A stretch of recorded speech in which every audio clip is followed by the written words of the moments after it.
Hi, this is Dave from DNA Reptilia. As you can see, we're on the computer. So we're going to do a little kind of continuation from last week's video about taking photos. Now we're going to edit some photos.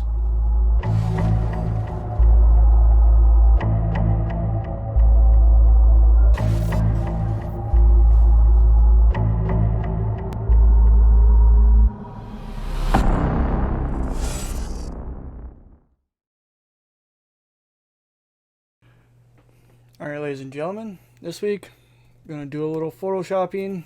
I know it's not really reptile related, but in a way it is.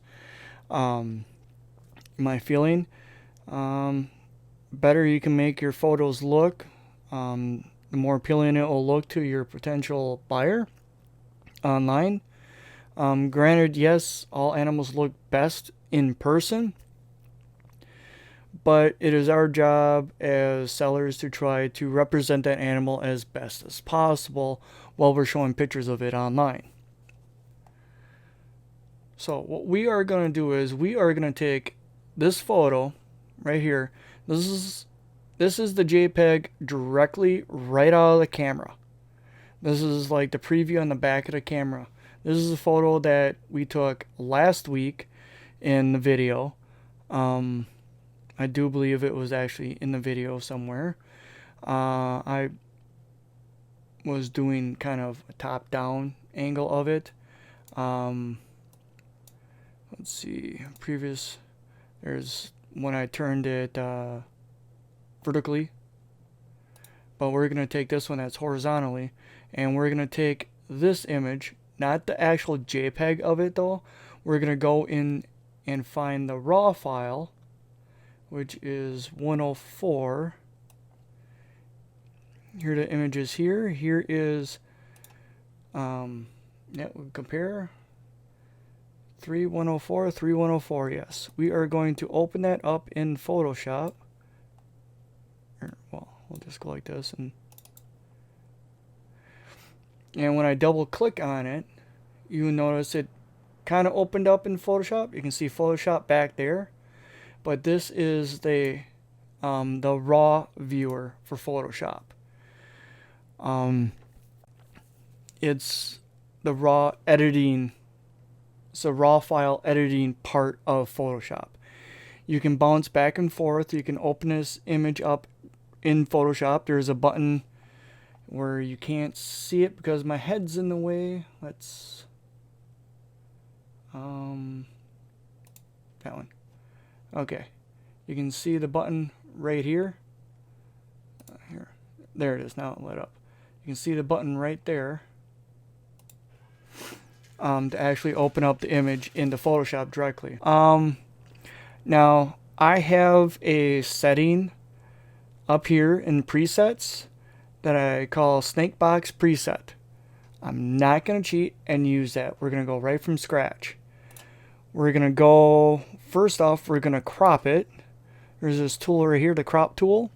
You can crop it any size that you want. But if you push and hold on crop, you can go to like 5:7, or you can click on 1:1. Now, honestly, if you can, on Morph Market, it actually does look better as a 1:1. So we're going to click and drag this until I can get the whole snake in, and then center the snake in the picture. Hit enter, it crops it. But if I change my mind, I can always go back to the crop tool. I can adjust it even more. I can drag it around even more, and it doesn't change the photo. Hit enter.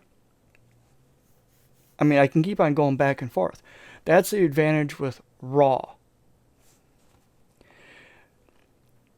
Now, next step I like to do, you can see that the color of the white background is a little off. Now, up here, you will see, I'm highlighting it with the arrow, it is white balance as shot. In other words, the white balance that you set your camera to is what the white balance is showing right now. Well, when I did the photos in the photo box, my white balance on the camera was actually set for flash. The flash color, or the color that the flash puts out, is more white balance to natural daylight. But the lights that were in the photo box were not really white balance for natural daylight. So it's a little off. It has a little bit different hue. We can click on Add a Shot. We can click on Custom. And we can play with it now. You can slide the temperature. The temperature is the one that you really want to slide the most. Slide temperature until you feel that the white over here is actually white. Or we can click on this tool over here, which I knew there was. I just had to remember where it was. It's the third one in. It's the white balance tool. Click on that. Click on a spot where you know it's white, and it sets the white balance. Set the temperature at 6300, and it set the tint at plus 29. If I wanted to change a little more, I can change it here. Get whatever color I want. I'll Control Z that because I liked it before. And we can actually change the hue a little bit. Now, that's step one. Photo box is usually pretty white on the inside. Then what I'm going to do is I'm going to change the exposure a little bit. Just give it a little bit of a bump up of the whole thing. I like giving it either between 0.25 and 0.75. It's real hard to adjust that in camera. So it's nice to have that fine adjustability on the photo. Now, I like having the background even more white. We will go up here to the adjustment brush. Now, this is where eventually at first I was extremely intimidated to do. I'm like, oh my god, I'm going to screw this picture up completely. Actually, you can reverse everything you do when you're editing in RAW, which is nice. Now, this is the brush size. I can hold right click and I can drag it to whatever size I want. Now, the center of it, the nice solid line, is where most of the effect will take place right away. After that, it's feathering. And then it feathers beyond that too. So you got to be a little careful. What I am going to do is I'm going to crank the exposure up so I know where I'm coloring. You can see how it's lightening up quite a bit. But I'm not going to actually lighten it up that much. I'm just doing it right now to really get a good idea of where it is. I'm cheating. Now, I'm going to bring it down. I'm going to make it so that the outer edges are nice and white, but you really can't see how much, or you can't see the definitive line of where I actually put it. It's actually a pretty decent fade. Now, the thing that is bugging me, which might happen with you guys too, you'll see these two dots here, and you see a dot over here, you see a dot there. Imperfections in the background. There is this healing tool with the paintbrush and the three dots, spot removal tool. Click on it once, and the majority of the time it does a really good job and takes that spot, moves it away. It works really good on spots. On lines and such, it takes a little bit of work. The cleaner you get your photo, I think the better it looks. Find any little imperfections and go to town. And you can hit Control Plus to really zoom in. You can get rid of that spot right there. Move it around with your scroll on your mouse.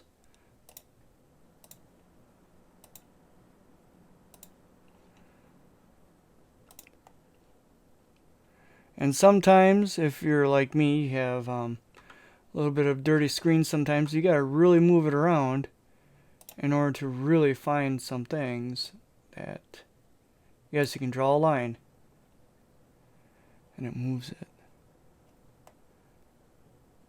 You know, it depends on how finicky you actually want it to be. You know, some people can get real finicky, other people don't mind.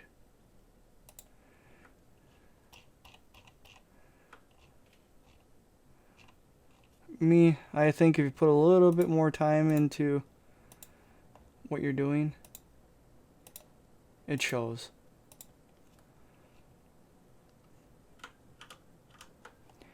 And then we'll go back to look.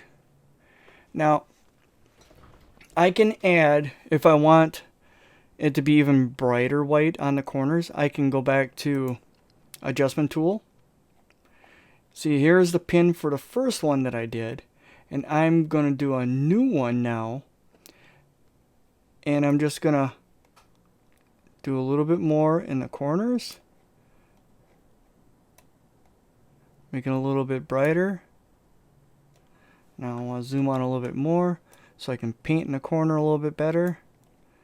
We want to make this really big to really feather it out. Yes, we do.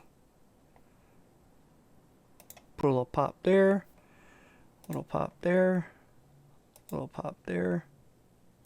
Just little clicks. Now this is where the artistic thing comes in. And there we go. I'm happy with that part. But yet we can still help the color of the snake. Now, during this brush, the one that is red, we can actually change the white so we can make it even brighter. You can see the line even brightening up even more. We can adjust the blacks. Since it's white, you know, we really don't need to. The clarity, or we can just go on reset local correction settings. But we're not going to do that because that would reset what I just painted. But usually when I do a new brush with a totally different technique, I'll click on new, then I'll click up here, go on to reset selections. It's right here. Oh, you can't see what it says off. And click here. And right there, highlight it, it says reset.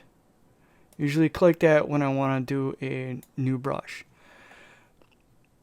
Which is kind of like right now. Because what we're going to do, we are going to adjust the sharpness of our Python. So for that, I'm actually going to adjust the exposure up a little bit on the whole picture. I'm going to adjust the contrast a little bit. Some of the highlights. Bring down the shadows. Bring up a little bit. We're going to add this little clarity into it. You know, you bring up the clarity a little bit. Intensifies the coloration. Now we're going to go into brushes again. We are going to go into sharpness. We're going to jack that all the way up.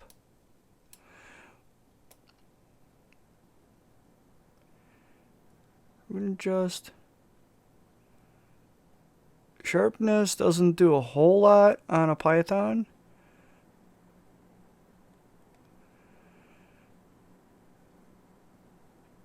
But it will actually help.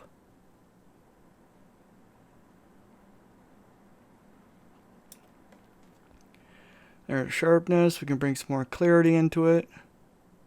Take some out. We can bring some contrast. Highlights we can actually pump up. There we go. Boom. Now there is one more setting. Where is it? In FX. Dehaze. You can dehaze it. So if it's a little hazy around the outside edges, like if you shot with really high ISO, you want to give it a little bit of dehazing. Lens correction, detail, sharpening. Crank that up. Just crank it completely up. It helps intensify the scale color, or the definition of each scale.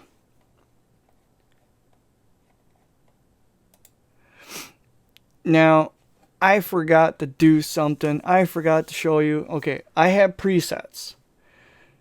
The presets, it's like snake box preset. What I did there is that I made all my settings here first. I did the white balance custom with the white balance tool, the teardrop. I bumped my exposure, the contrast, the highlights and shadows. I did all that, jumped the clarity up a little bit. I also went in and bumped the sharpening, did a lot of these minor settings, and then I went into, okay, I'm going to slide this over. There's a little button right here. You can save these settings. All the settings that, I wish I could point my finger at it. All the settings you have here, saved up right in this bar. You can actually save your brush settings too, but you don't want to do that if you did that accidentally first. I can click on Save Settings. Now, the white balance, exposure, contrast, highlights, shadows, blacks, whites.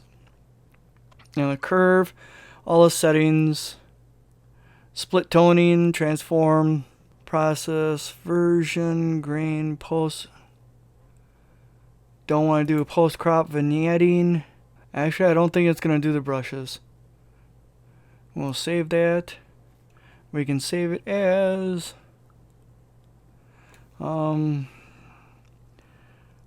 page box 2. Save it as photo box 2, and you can't see it because I slid it over. There. Save that as photo box 2, so when I go into the presets, it'll actually be photo box 2, be right here. So if you take the pictures the same every single time, the same settings on your camera, you should be able just to go in, crop your photo, go in the presets, click on the preset that you did for your photo box, and should get you about 99% of the way there. The other 1% is the little bit of effort into lightening up the corners, getting rid of the spots of dirt that are not as appealing. You might have to adjust the sharpness and the contrast of the animal that you took a photo of. Just basically that. Once you have this, I'm happy with this photo right here. We're gonna click on Open Image, and then it's gonna import right into Photoshop. Next, I am going to I need to find our logo. Actually, I just want to find just the snake. That is our logo. That is our main logo. I'm going to copy all that, select all, which is Control A, then hit Control C. Bring it back over to this photo. We can hit Control V. Control T to size it. We will hold Shift. You want to hold Shift if you want to keep it the same aspect ratio.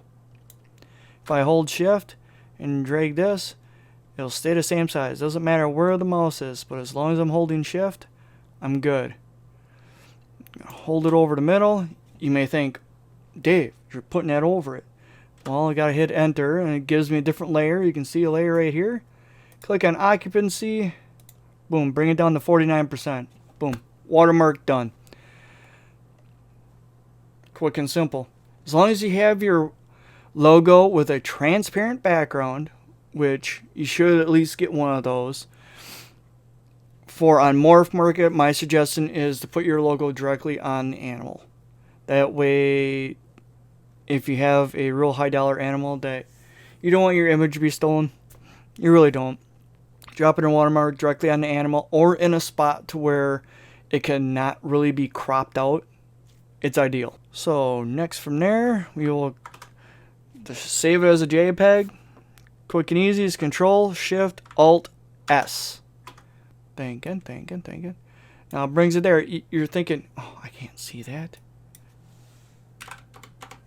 Make it 1000 by 1000, and there it is. It shrinks it down to size. Bringing it down to 1000 to 1000 pixels is a average size, I would say, that most computers and whatnot, we should be able to download it fairly quickly. You should be able to upload it. Oh, pardon me. You should be able to upload it to Morph Market fairly quickly. And then save it as a file, whatever file. Make sure you save it.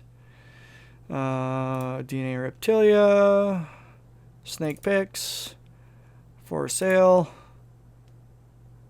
This one is actually not for sale, but I'm just showing you. Not for sale. Bam. Ooh. Voila. Easy peasy.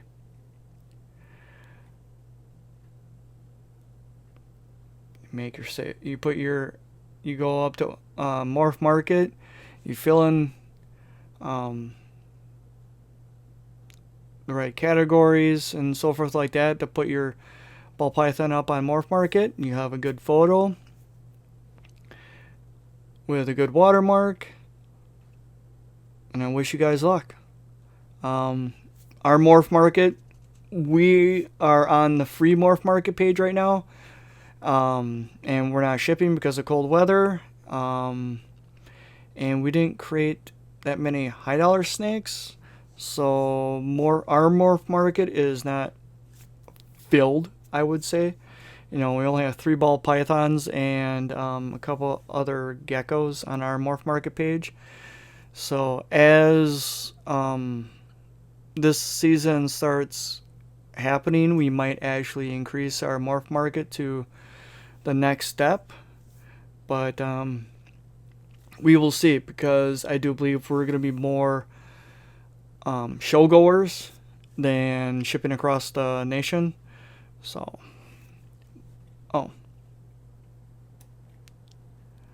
there's a comparison between the two photos. Zoom that in if I can.